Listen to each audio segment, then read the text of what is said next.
Friday.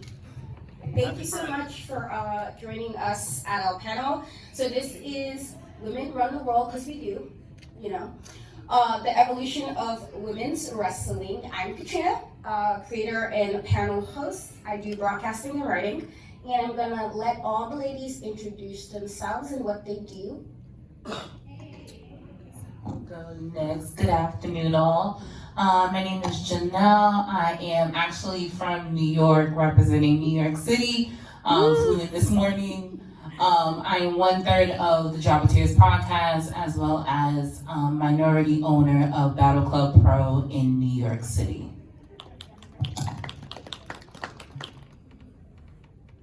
Hello guys, good afternoon. I am Ruthie Jay. I'm also known as the 5-star athlete. I'm a professional wrestler. I've also been seen on National Wrestling Alliance, NWA.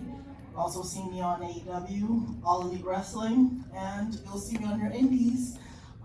Ruthie Jay, 5-star athlete.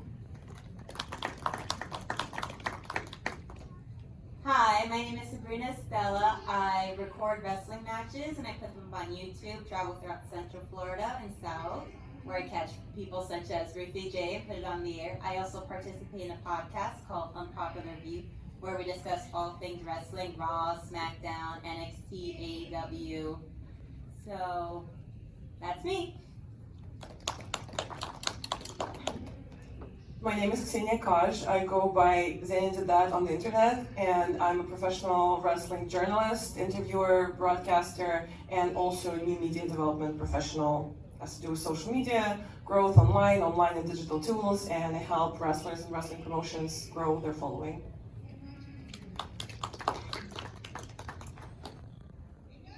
So my first question, ladies, is we're wrestling fans, you know, first and foremost.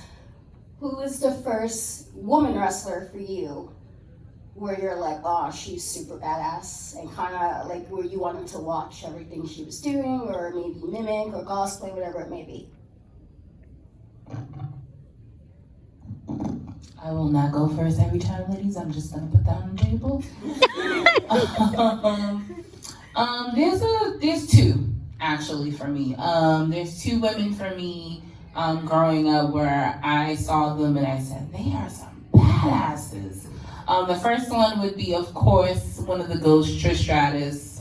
For me, she embodied not only having that presence, but also can go in the ring as well.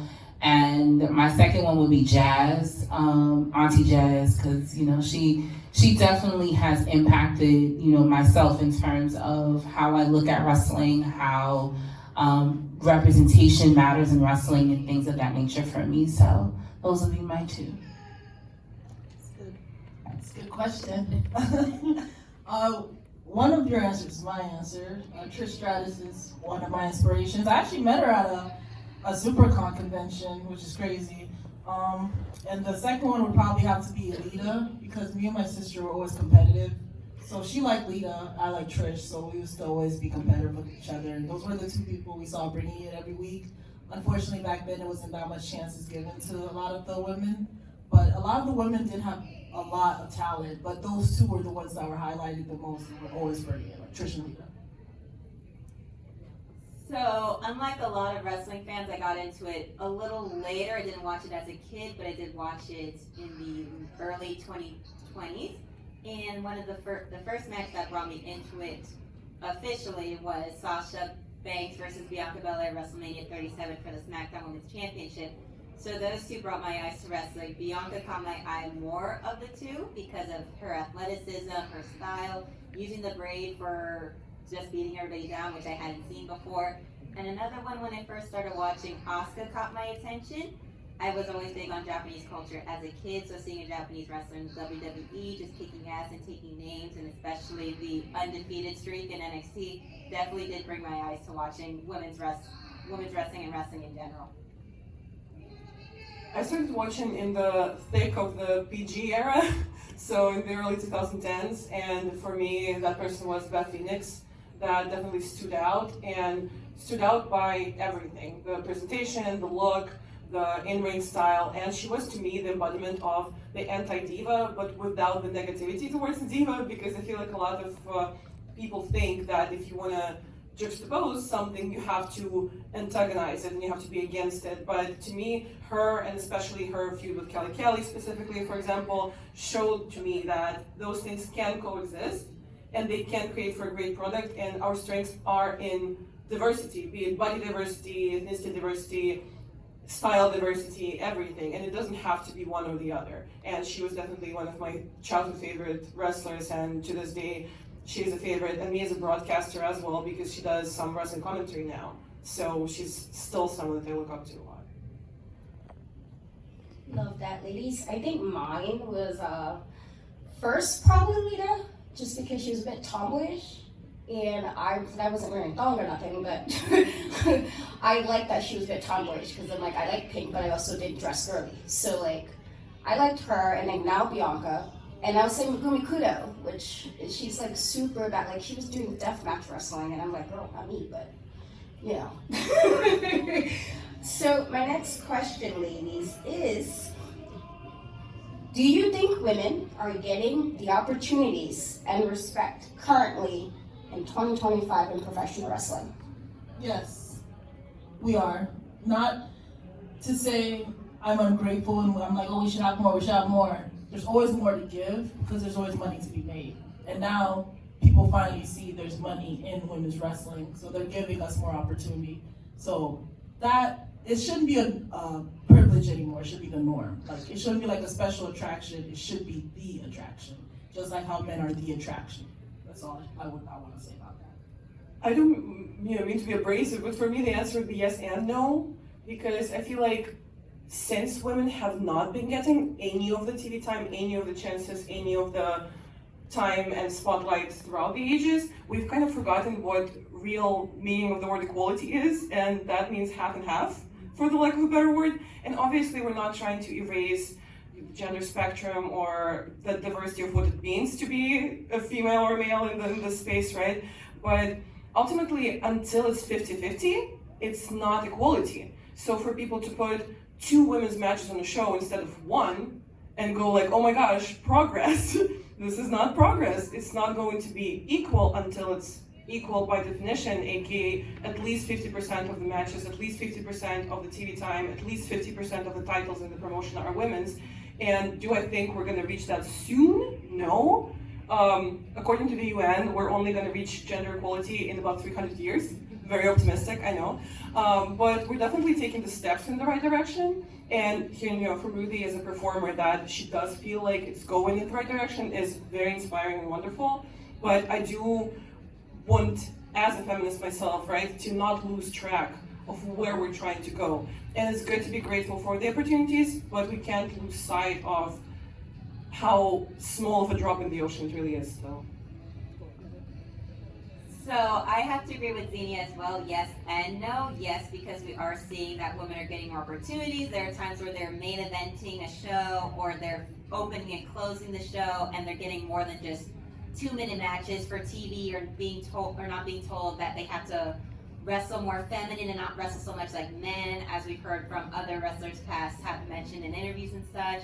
But there are times where I am on social media and browsing, because since I do put up matches online, more people tend to watch the women's matches versus the men's, even though I go to shows and I only see about 1 or 2 women's matches on the card, and most times some of them aren't even for belts, they're just there.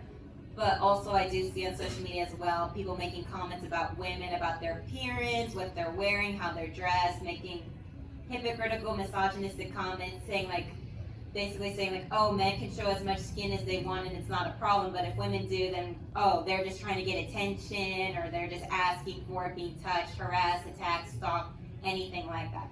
So until that minimizes a lot more, and we get more of an equality like Xenia had said, then it's a yes and no from me as well.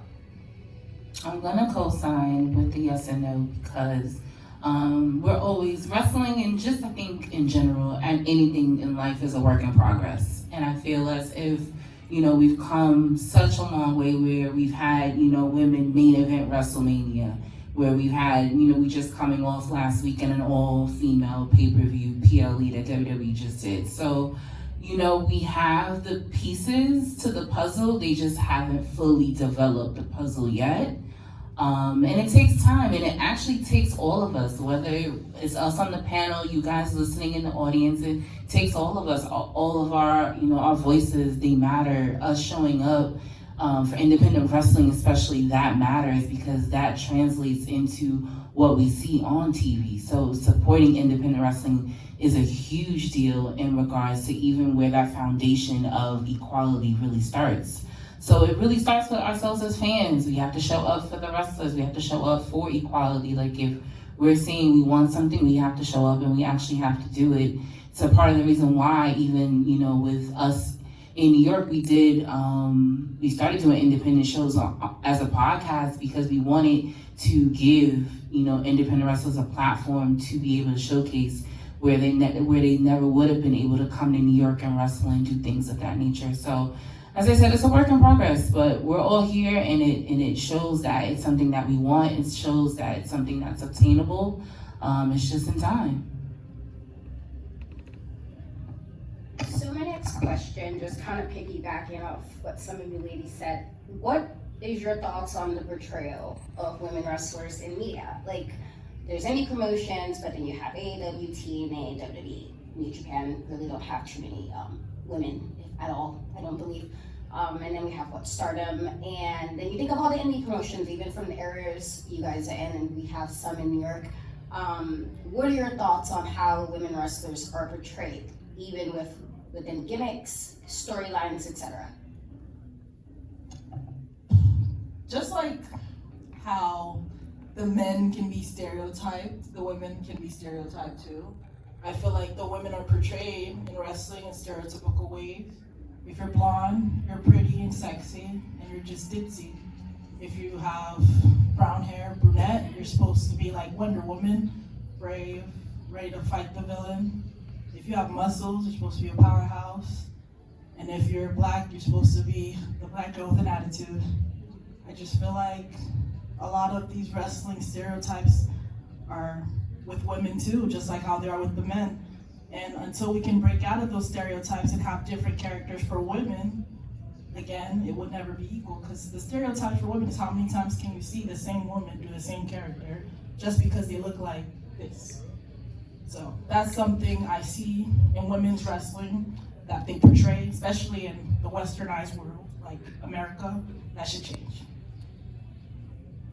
I think when we talk about the portrayal of women in wrestling, it's less so a question of what is happening and more so a question of why. And I 100% agree with the whole stereotyping of women as well as the men. But another thing is, who is deciding that?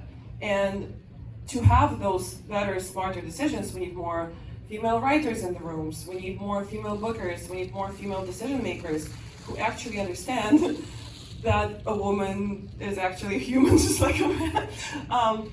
That's definitely a bit of an exaggeration, but a lot of the time it takes a woman to understand the woman's experience, and a lot of the time it's a question of how much creative freedom does a woman actually have, because we've all heard stories from people who have experience in the larger promotions in this country of having a certain standard to meet or having a certain expectation to meet, a certain shoe to fill of how sexy do you have to be, how much skin do you have to show, whether you can or cannot do certain moves or have a certain moveset, whether you can or cannot outshine the man on the show. It's definitely something that's happened in wrestling historically. So it's more a question of, do women get to have that creative freedom to make the decisions of representing themselves however they want?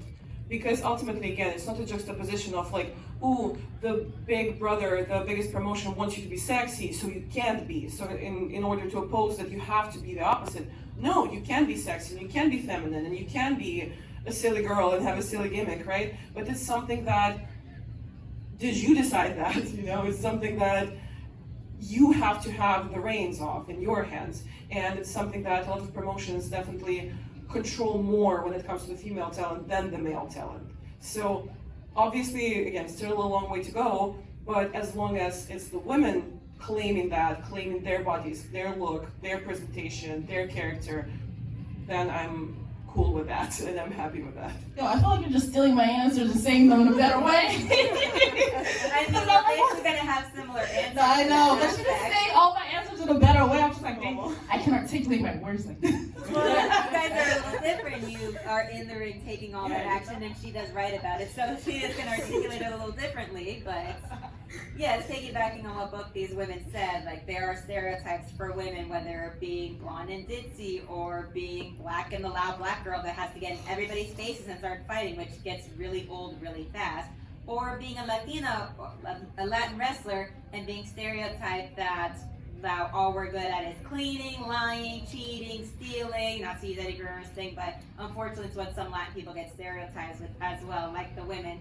So until we break out of that, and it's kind of similar to like working in, say, an office setting where men get more opportunities, promotions, and things like that, we're not going to be fully presented the same way if we don't break out of that for the women. Like, have more creative control for women, have women writers as well, because only a woman truly understands women and how they feel, what they think, how they want to be portrayed. Because we all don't want to be portrayed as just the sexy wrestler that seems like she can't do it, but then she does it and like, oh, she can do it. Like, people that break out of that. So we just need to work on that completely. There was a social media post that said, I never see so many great men in real life like I do on TV.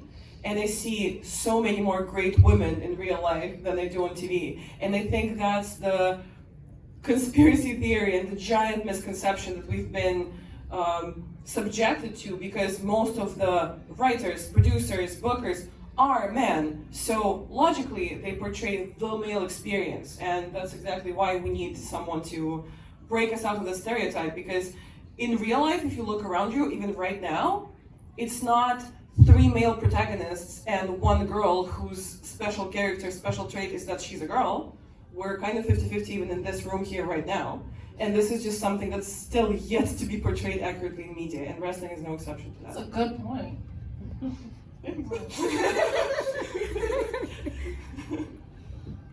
Okay.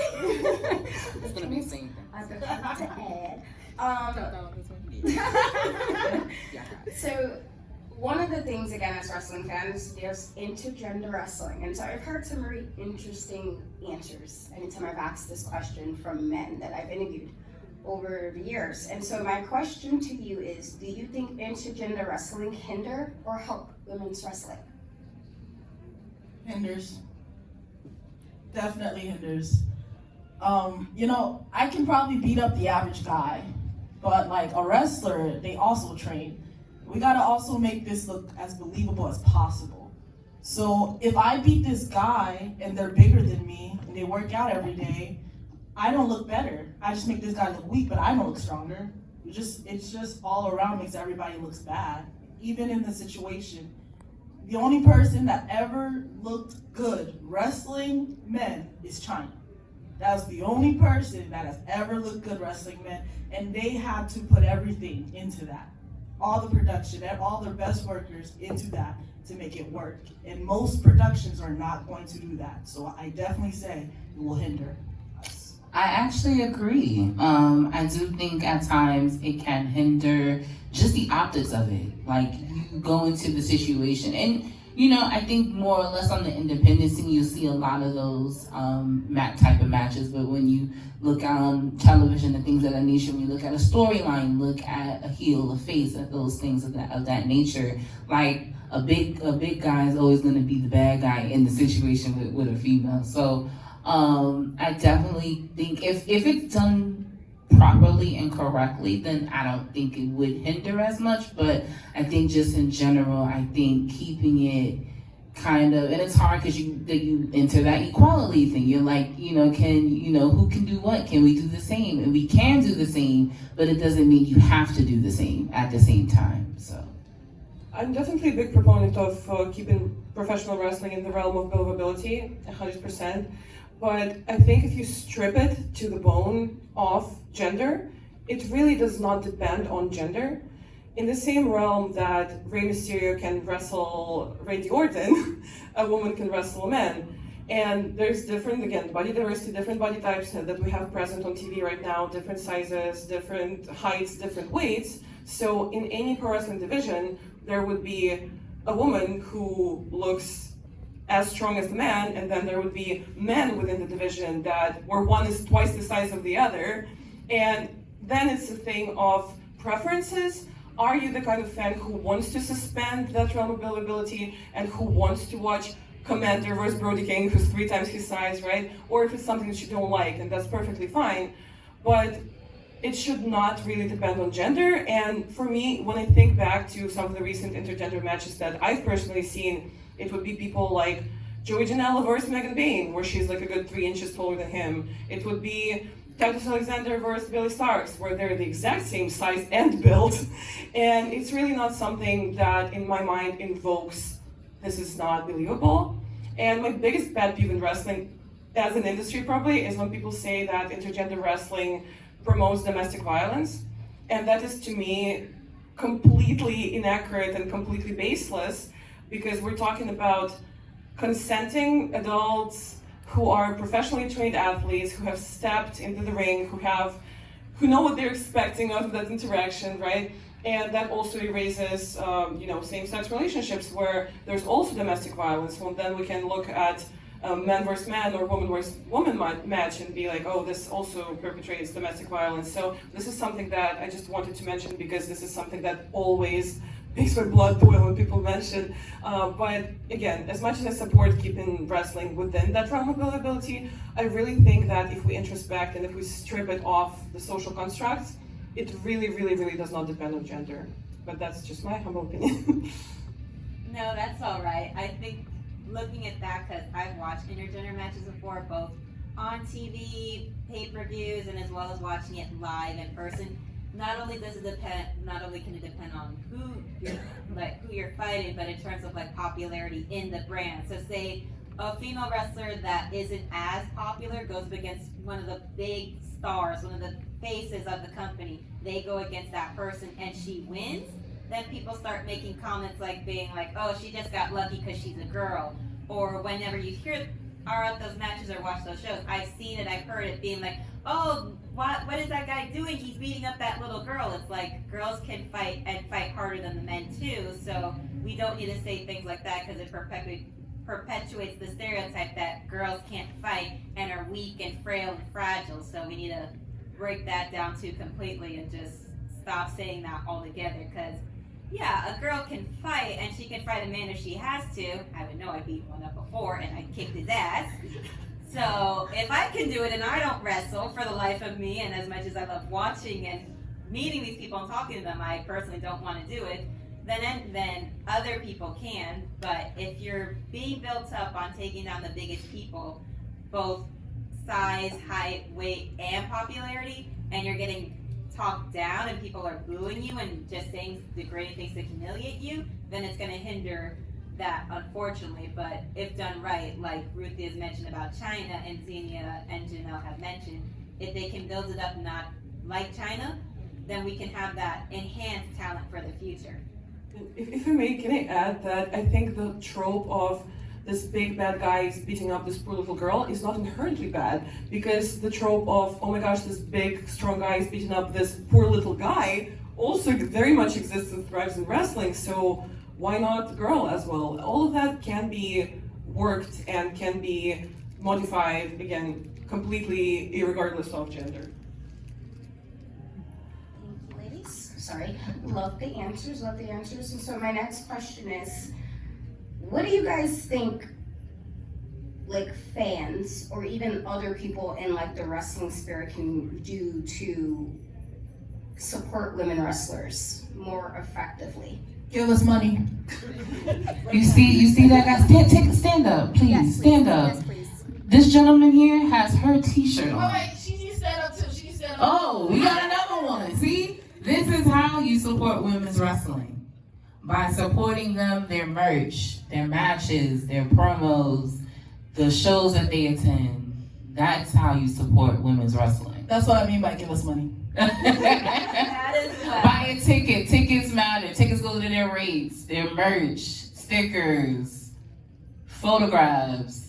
meet and greets. Like these are the ways to help support them, because this is not, their 9 to 5. This is their passion, this is their love. So like all of us, we're here on a love of wrestling. So supporting it means showing up, whether it's physically, mentally, spiritually, monetarily, because sis over here trying to make some money. So those are the ways to support women's wrestling, and not, not to take away from the men too, but you want to be able to, the women wrestlers that I've known and seen on the indies, they have blood, sweat, tear, have changed in closets, have barely had a place to, lay, their gear down and things of that nature. So they, road tripping with men and doing these things. They're doing the grind. So it's super important to support them while they're on the road. And Yes. be kinder. Be kinder on social media. Just because you're not attracted to that female doesn't mean she's a bad wrestler. Like, that is the worst trope in women's wrestling. Just because you're not attracted to them doesn't mean they're a bad wrestler. And just because you don't like what they're wearing on doesn't mean they're ugly. Like, we get the most criticism for our looks because, we're women, sex sells, we get it. But most of your male favorite wrestlers are ugly. That is very valid. I watch wrestling and I'm more attracted to the women versus most of the men, so I can attest to that as well. And also, jumping off of what they said of buying merch and stuff like that, I go to shows and I buy merch almost all the time, and I like to customize and make it a little more unique, so when I come it's one of a kind and I support that way. But I also, like I said earlier, I record matches, I go to shows, I send the videos to them, because some of these smaller companies, they do take their time, or they unfortunately don't put out the footage at all. So I send it to them so that way they can watch it, they can use it for social media if they want to, make clips. So that's my way of showing my support, and by doing that and have gotten to know some of these wonderful people, my love has grown even more with indie wrestling, because I have gone to WWE tapings and all that, and those are fun, but you can't always meet the talent and be able to talk to them and take pictures with them without paying a big fee. But in doing that, I think going to indie shows and doing all that, it's just more organic, raw, and it's more fun for me that way. And then plus, I've gotten to meet these lovely ladies here because of it, so. I agree wholeheartedly with everything that's been said. The best way to support anything is monetarily, informationally, socially. And one thing that applies not just to wrestling, but really to everyday life as well. If you're saying something about a woman at a show or on the internet, or you're expressing some kind of an opinion, stop and ask yourself, would I say that about a man? If a man was making their entrance right now, would you also, in front of your children, yell nice ass? Probably would not. Some of us would. I don't judge, as long as it's consensual by all parties. But yeah, it's a good thing to ask yourself, would I say that about a man? Would I nitpick a man's match this way? Would I nitpick a man's outfit this way? And 90% of the time, the answer is no. So then you have to ask yourself, where are you coming from? Are you coming from a stereotype? Are you coming from an unfair expectation? Are you coming from preconceived notions? And maybe it's a good time to reflect on that. Oh, I nitpick, I just don't do it on camera so they don't hear me. But if they ask me, I would gladly tell them what I like and didn't like, because I'm very honest and upfront about it. Why would I sugarcoat it? Because then you're not going to learn anything from it. I just leave it to me.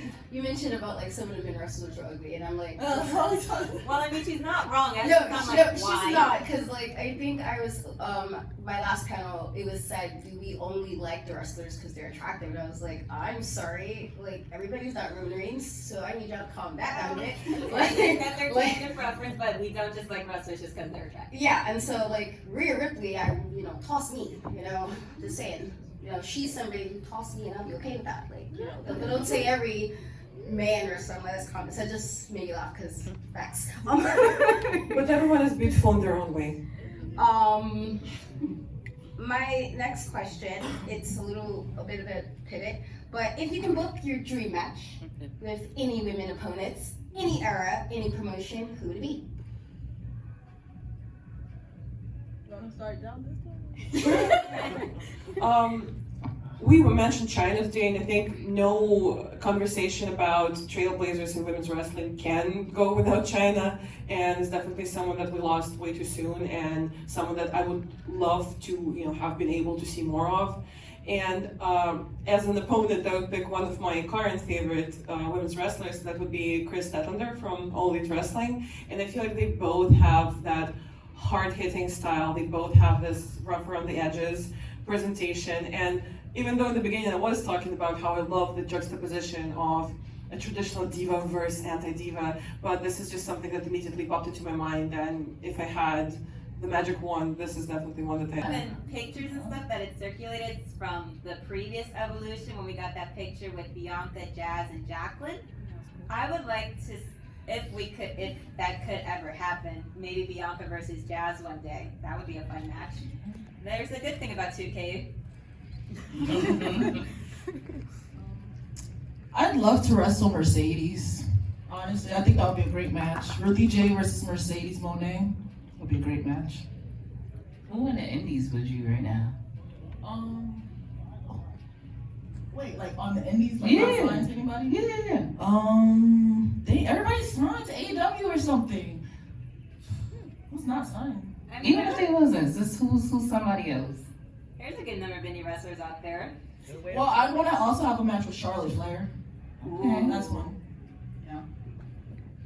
Oh, I'll cheat because I did them. It's not a dream, but I did the match and not knowing that it was the level of like wow it was. So our first show that we did in New York, the main event was Big Swole versus Tasha Steelz, and I had Swole tell me when she came, she said I'd never main evented any show, any independent show she's done. She never main evented. So we had the honor of being the first ever to do that for her. So her and Tasha was dope. We did Swole and Mia Yim as well. So that's just a cheat because I already did it. But just, once again, highlighting women of color is super important just on our brand, on our end, just because of that platform that we don't necessarily get all the time. So that's why, we do what we do. If I can add another one real quickly before we move on to the next question, I kind of want to highlight somebody who started from the indies, is now signed, but is not being utilized as much right now. And I kind of look like her right now, but maybe I would love to see Candice LeRae go up against Julia. If one of them were to switch from being heel to face, I would love to see that match happen. I had a feeling you were going to say Candice LeRae. I mean, look at me. So we got like 10 minutes, and so I do want to open the floor to if anybody have any questions before I give you guys the last one. You can come to the mic. Thank you. Yeah, of course. All right, can I? Yeah, you can hear me. Okay, perfect. So, Ruthie, and this would go as an open question for everyone, but I have you in mind in particular because you had talked about being pigeonholed into wrestling a certain type, or just women are more likely to get pigeonholed into wrestling certain types. So, having watched you on CCW, have you ever had any germ cells of an idea of ways in which you'd like to take Ruthie Jay that you're kind of hoping that you get the chance to do so sooner rather than later? And that could go for just all of you. Is there you work as well? So is there anything that you'd like to do for yourself that you feel like you just haven't gotten the permission yet to do that you'd like to do to break out of where you're currently in? Well, I would probably say I'd want to break out of my shell more. I wrestle at CCW a lot, which was where you see me. But it's like when you see me there, I usually just wrestle. I want to be able to indulge my character, actually be able to do backstage vignettes, promos in the ring to actually tell people why I'm the 5-star athlete, why they should care about me. They care about me because they see that I'm a good wrestler. But I also want them to care about the character. So that's what I would want to do moving forward that I haven't gotten the chance to, because, with promo time and all that stuff, it cuts into everybody else's time. So they have to make sure everybody has their own time. That's what I want to do. That's the direction I want to go. Good question. So, were you about to say something? Okay, so for me, since I'm not a wrestler myself per se, but however, I do go to the shows and record. That's where I've seen Ruthie before, and where I immediately was like, I like this girl. I want to keep following her story and seeing her wrestle in the ring. What more can she bring to the table as well? But as someone who goes and records shows, and I just sit in the audience and record with either my phone or my big ass iPad, I would like to maybe be able to work with a company and record with them one day. Because I've had people come up to me and tell me, oh, be careful when you put up your videos because they might say something. And I've had somebody tell me, please take your videos down. If you keep recording and putting it up, you're not going to be allowed to come back to this company, which they never made it clear. So I put it up and they told me I can't come back, which I was okay with because not a lot of people have come back to that promotion since, unfortunately. But I would like to be able to work with a company, and like I said, I do it for free. I just record and I send it to them. I don't charge any of these people anything, which if I did, I'd be making bank, but I didn't want to do that. But I would like to maybe work with a company and get some monetary reward for that as well, because we all need to make our bank somehow. I have a similar answer. For me, also, one of my biggest goals is to work with a bigger company on a bigger scale of things. I do work with companies locally in Florida, and I have worked with companies in Europe, but I do want to do what I do in terms of media development with a larger televised company like AEW or WWE or NWA, because I feel like a lot of the wrestling promotions underutilize a lot of the tools that have to do with content, that have to do with interviewing specifically, but also that have to do with using online tools like community building, newsletters, fan experiences. So many of those things are untapped, and it's something that makes those companies leave money on the table, but it's also something that doesn't let their fans fully connect with their talent, and the female talent specifically. As much as, women don't get as much TV time on the television, the same happens in the media sphere, the same happens in the content space. So that's definitely something that I would love to offer a larger company, and it's something that I feel like could benefit. It's not just a win-win, it's a win-win-win. The fans win, the talent win, and the company wins as well. For us, if somebody would have asked me 4 or 5 years ago, would you ever do your own wrestling show, I would say no, don't waste your time and money. But because again, it's a passion, it's a love for it. So I think if there was one dream that we haven't tapped into, it would be maybe collaborating and doing it outside of New York. New York is our home base, but we have, friends out in the Carolinas, in the South, in Texas. So just expanding in that idea and also giving more opportunities to those in those regions. And I think seeing the different styles, like, the fans in New York and the fans in the South, but they're all fans at the end of the day. So just being able to do something like that, I think would be really cool for us to do. If there was one other thing on the bucket list, I think that would be it. I will add, just because this is my 7th panel, so I think I feel like the one thing I wanted to do in wrestling, like I do the broadcasting, I would love to work WWE, in AEW, facial expressions aside, because I think I'll get fired, just because I can't control my facial expressions, I'm annoyed, but just being able to kind of get women in wrestling together to talk about wrestling, and I've done it at quite a few places now. That's something I'm just really happy that I'm able to do with so many different women. I think I've had a good range of the kind of woman, the type of woman, no matter what it was that they did in wrestling at different panels. And so for me, I think I'm kind of doing it. Like I'm on my way there, so that's about it. Any other questions? Yeah. Can I put it down a little bit?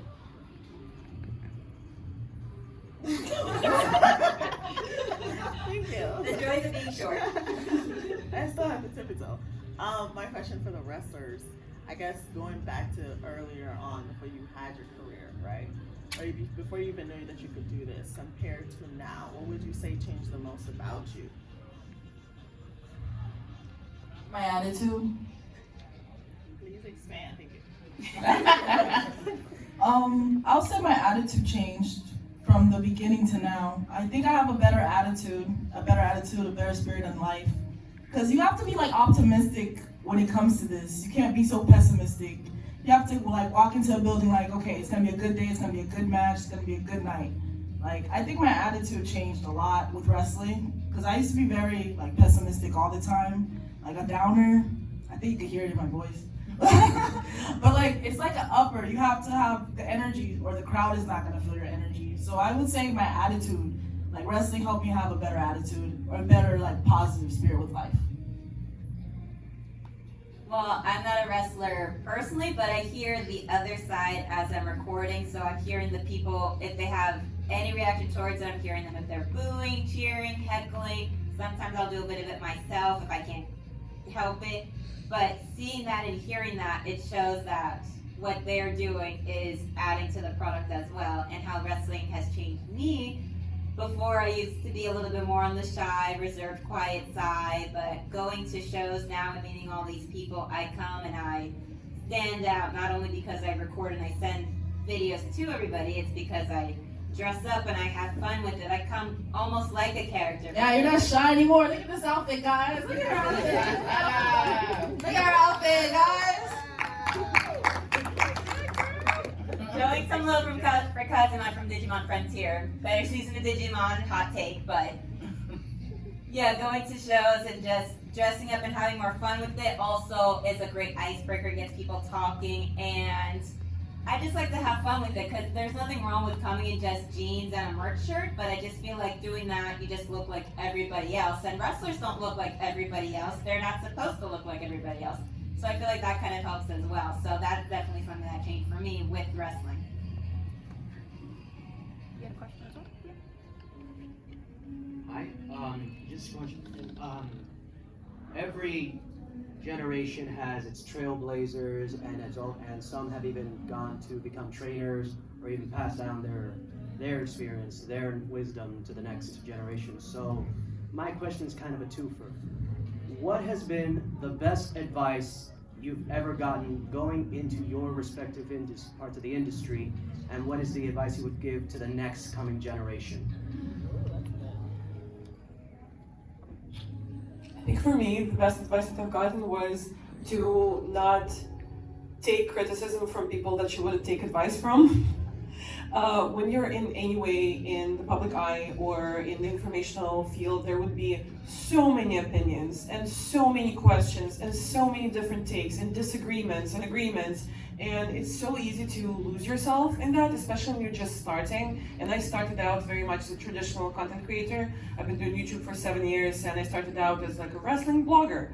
And at first, I felt like I almost owed it to people to clear up any doubt, to answer any question, to prove my point to anyone who disagreed. And part of it, of course, has been developing a bit of a thicker skin, right? But the other part of it was learning to differentiate between people that I want to take advice or criticism or opinions from, and people who are just gonna disagree with you because they decided to disagree with you before you ever said anything.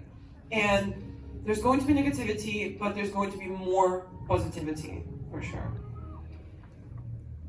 So for me, what somebody had mentioned before was, when I put stuff up, give credit to the people that are in charge of it, but also let people know this is your footage, so they don't think, oh, you just got it from them and stuff like that. And I was also given the advice of don't take yourself too seriously when you go to these things. You're just having fun. You're watching people beat each other up for about maybe as short as 5 minutes to about as long as half an hour, maybe, depending on where you're at and how long a match is supposed to be or the stipulation. And the advice I would give to somebody, as far as somebody maybe going to watch shows or maybe somebody that wants to do it, I can't give all that per se, but I would say if don't take yourself too seriously, because then you might lose yourself and who you want to be as a wrestler. But also, if you're going to ask for criticism, take it with respect and with class, and don't be rude about it, but be honest about it. And if you're going to give criticism to somebody else, don't be rude about it yourself. Don't swear or use profanity, or don't say anything that you wouldn't want to hear.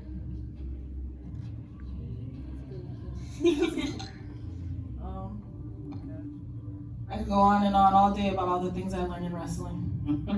Okay. But the one thing I would say that I learned or that stuck with me is it owes you nothing.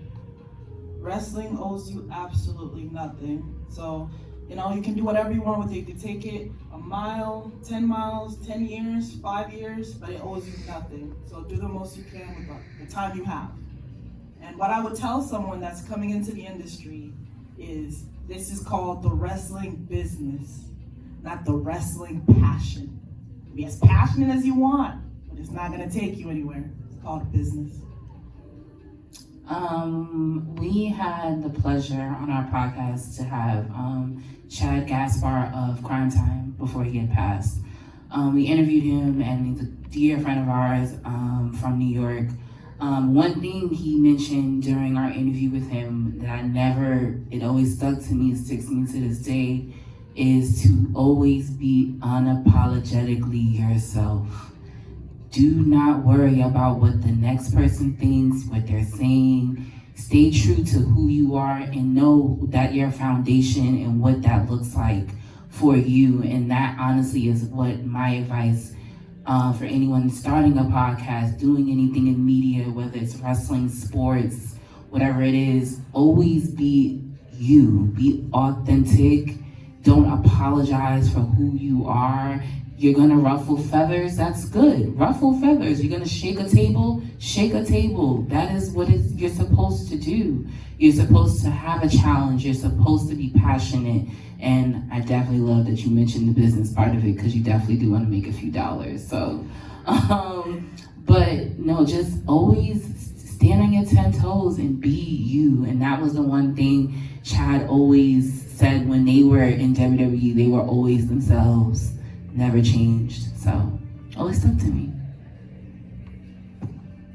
I kind of was told that too. Just be myself. I actually hate cameras. I hate being on cameras. I hate public speaking, and yet here I am. 5 years in, either being on camera or doing an interview or doing commentary or being in a panel with a bunch of strangers. And so for me, that's like, just be yourself, but also I think be honest with yourself too. I think so. Like, I know I can't wrestle. That's okay. I took a bump and I was like, oh, okay, so this is not what I'm going to be doing. And you know, when people make the jokes, I'm like, I'll be Jeff Hardy for the rest of the match. I'll just be laid up and just run around me because I'm not getting back up. And so just be honest about who it is and about who you are. And as far as anybody coming in, I just think, you know, don't let it change you. I feel like sometimes people get really bitter in wrestling. Sometimes, especially if they're like the vets and they got like 20 years in, but they might not have done as much as they wanted to. And sometimes they're a little rude, and I don't do well with rude. So just, you know, don't let it take too much from you, where it's now you're bitter or you're angry or you're being mean to somebody who's just starting out or some new person, or you're being like, I just don't do that. But we are a little after 4:30, so ladies, tell everybody where they can find and follow you quickly. Real quick, once again, Janelle, 1/3 of the Job with Tears podcast. You can follow us on all social media platforms at the Job with Tears podcast on YouTube. Subscribe. We record. The boys probably didn't record because I'm here, but normally we record every week on Fridays. So check us out. We do also viewing parties in New York City at Legends Bar. So if you're in New York for SummerSlam and you don't have a ticket, we have a bar for you. But make sure to subscribe, follow, and all that jazz. And also follow Battleclub Pro, once again, an independent promotion in New York City. Thanks. You guys can find me on Instagram at Ruthie_all_smiles, on Twitter at Superior Queen spelled with the W because I'm special. You can find me on Facebook at Ruthie Jay. You can also find me on Cash App at Ruthie Jay. Well, we're all gonna make that money somehow. But you can follow me on my Instagram with well, I have a few Instagram accounts. You can follow me on Love a Barbie Doll, the_Stellar_Sab, and the Unofficial Camera Woman, which is my YouTube channel as well, where you can follow me there. And as well, you can follow the podcast that I partake in, Unpopular View, on all social medias: Facebook, Instagram, well, called X, Twitter, Patreon, all the social medias that we have. You can find me at Xenia, that's Xenia, on Instagram, YouTube, and X. And if you're a wrestling lover, you will find wrestling show coverage from all over the world and interviews with over 200 wrestlers in 3 different languages. And if you're a wrestling professional of any kind, worker, creator, anything, you can sign up for my free media webinars every Monday at 2 p.m. ET, and check out my course on my Patreon that you can purchase and grow your brand and grow your social media and make more money. And thank you guys for coming and having us. This has been an absolute pleasure. For me, I'm in Cat We Trust, Easy3 in every place but Twitch, YouTube, and Facebook. I occasionally game sometimes, and you might hear me yelling at someone because, you know, whatever, but follow my Twitch, follow me on there. I do have a variety of things because I'm a huge nerd, so anime, horror movies, and obviously wrestling. And so thank you guys so much for taking the time of your day to come and sit with me and these absolutely fabulous ladies. I do appreciate you guys so much. And I hope you guys enjoy the rest of your SuperCon today, Saturday, Sunday, however long you guys will be here. But thank you.